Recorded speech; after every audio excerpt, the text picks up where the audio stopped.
Hi நண்பீஸ் ரீசெண்டாக people ஸ்டுடியோஸுங்கிறவங்க வந்து கருத்து கணிப்பு எடுத்திருக்காங்க. அதில் வந்து நடிகர்களில் யார் டாப்பு அப்படிங்கிற மாதிரி எடுத்திருக்கிறதுல வந்து நம்ம தளபதி விஜய்க்கு 19.8% மக்கள் வந்து ஓட்டு போட்டிருக்காங்க.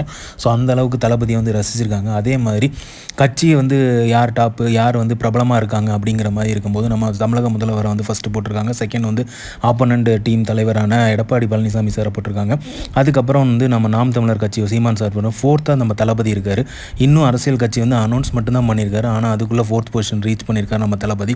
இன்னும் முழு நேர அரசியல்வாதியாக நம்ம தளபதி இன்னும் மாறல. பிகாஸ் இன்னும் 2 படம் நடிச்சிட்டு இருக்காரு. கோட் படம் முடிக்க போகிறாரு. இன்னொரு படம் நடிக்க வேண்டியது இருக்குது.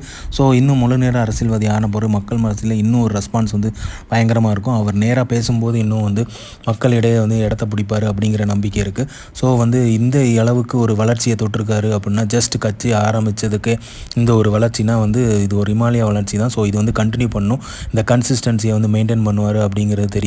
ஸோ இனிமேல் மாநாடு போடும்போதெல்லாம் மக்கள் வந்து திரண்டு வரும்போதெல்லாம் அதோட ரெஸ்பான்ஸ் வந்து இன்னும் கூடும். ஸோ தமிழக வெற்றி கழகம் வந்து வேறு லெவலுக்கு ரீச் ஆகுங்கிற நம்பிக்கை இருக்குது. ஸோ இந்த மாதிரி தளபதி அப்டேட் தெரிஞ்சுக்க லைக் பண்ணுங்கள், ஷேர் பண்ணுங்கள், ஃபிலிமா சேனல் சப்ஸ்கிரைப் பண்ணுங்கள்.